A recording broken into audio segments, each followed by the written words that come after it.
The medical director of the Cancer Society of New Zealand has called the way some of his patients can afford better cancer drugs than others survival of the richest, and Dr. Chris Jackson says he sees variations of it every day that he treats people.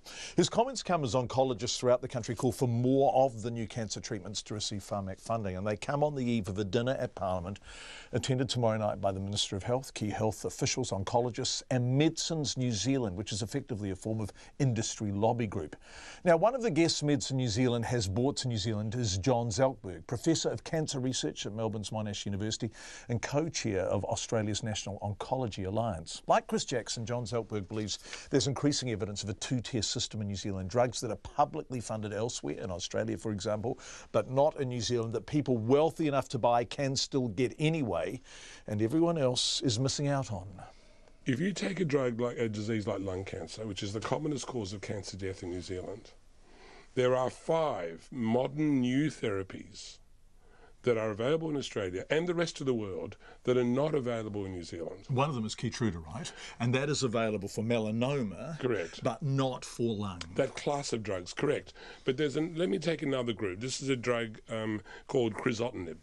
Crizotinib works in a very rare subtype of lung cancer, something like 5%, so a very small population. It's available in over 50 countries around the world. There's probably 100 patients in New Zealand that would benefit. If they received it, the improvements in survival and progression-free survival, the improvements are 50%. So that's a very high efficacy, isn't it? It's a very powerful drug, and there are now better drugs on the market that have even replaced that. How much does it cost, roughly? I have no idea, but if I had to say, I would say in the range, somewhere between 50 and 100. I don't know, some number. And this is the Pharmac Balancing Act, isn't it? We want the most for the most with a finite amount of money. Correct. So the drug's expensive, and I think the problem of drug costs is enormous, and the world is grappling with this, not just New Zealand, not just Australia. But much poorer countries than New Zealand afford this drug for their patients. If you or I had this type of lung cancer, we would not hesitate. This is the sell your house type drug. Why does New Zealanders have it? It's available in Australia. It's available in Greece. Greece nearly went bankrupt last year, 2 years ago, whatever. The world was... Here's a country that's nearly bankrupt. Why did Greek citizens get this? Because it's an effective drug. The UK has got very rigorous criteria for access to drugs. Why does the UK have access to it? 50 countries around the world, it would probably add $1 million or, say, a year to the New Zealand drug budget. It's not available in New Zealand. That drug has already been replaced by a better alternative. And so you can't even get that drug, the new drug, on a clinical trial in New Zealand rather, because what the company says is you want to compare the new drug that's better than crizotinib, as it turns out, to crizotinib, the drug we're talking about. Well, we can't do the trial in New Zealand because we can't provide crizotinib anyway. The levels of missing out are going to get higher and higher, and the difference is greater and greater. I was talking to Chris Jackson, who you all know as an oncologist, yes, and also the clinical director for the Cancer Society of New Zealand, medical director. And he says the issue in New Zealand is that they require clinical trials of 3 years. So all of these drugs are coming out and the efficacy is being proven fast, but Pharmac's bar is much higher. The standards of persuasion are more rigorous and more long-term. Is that the issue? Well, look, if you want to look at a new treatment, a new device, a new approach to anything, you can always create some uncertainty. You can always say, well, what's the long-term results? What's the long-term side effects? We treated 100 people in the trial. What will happen when we treat 1,000? You don't know until you treat 1,000. There's always going to be uncertainty. But there are levels of evidence that technology assessment allows you to work with. And as I say, for me, you can continue to say, I want the evidence. I'm worried about the cost. I'm worried about the patient. I think government has a responsibility to worry about the patient. And the patients are missing out. I just don't see why New Zealand, as a world-class developed country, is treating its community so poorly and not actually informing them about how bad outcomes are and how bad the access is. It's not just cancer. in diabetes, in some of the neurological diseases, in inflammatory bowel disease, in the rheumatoid diseases. The drugs aren't available. So New Zealand is entitled to do whatever it wants, of course, and to set its own standards, and it does so.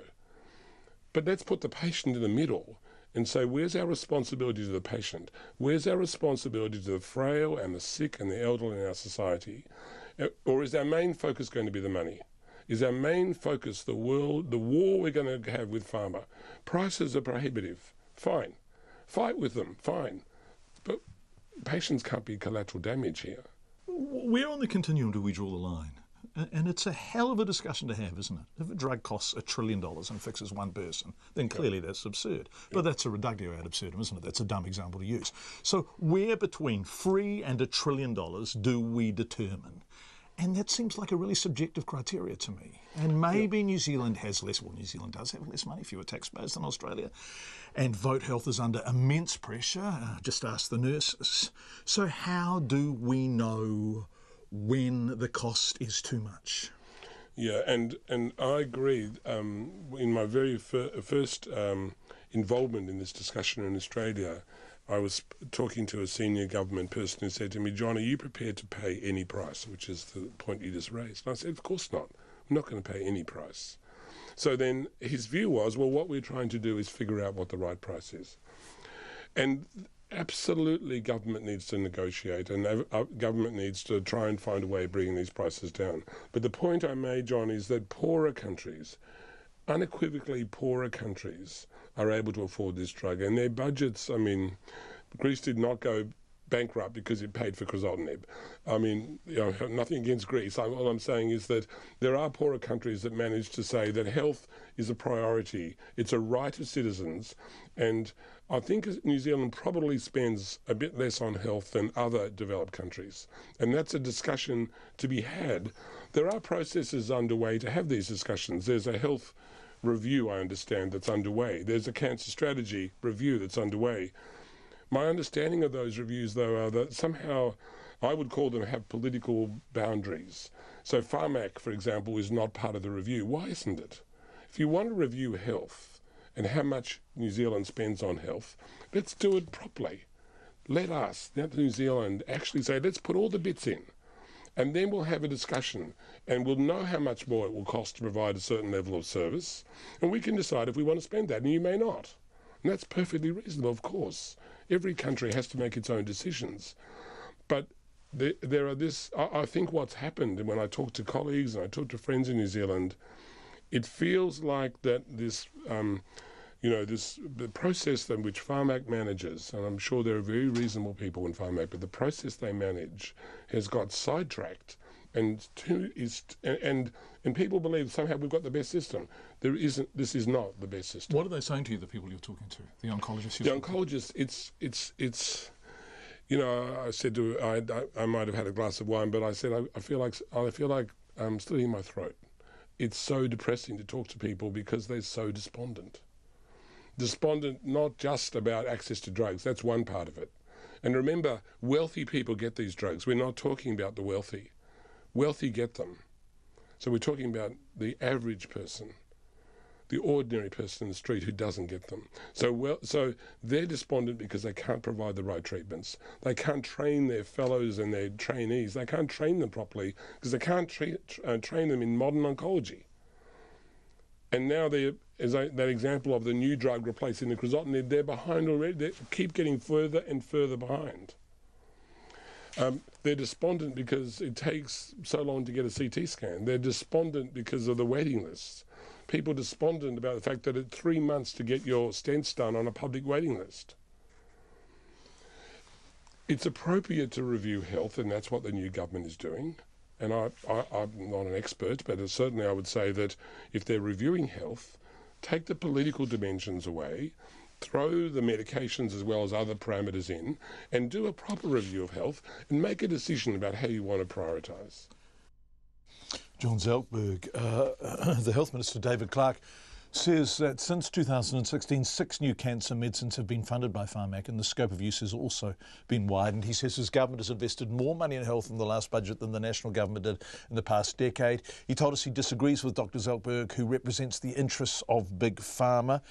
David Clark says, in a statement, Pharmac told us it's assessing and progressing a large number of funding proposals at any one time. It says his priority is determined by a number of factors, including clinical advice, health benefits, the funding available, the success of negotiations with the suppliers and/or new clinical data, and the mix of other funding applications being considered at any one time.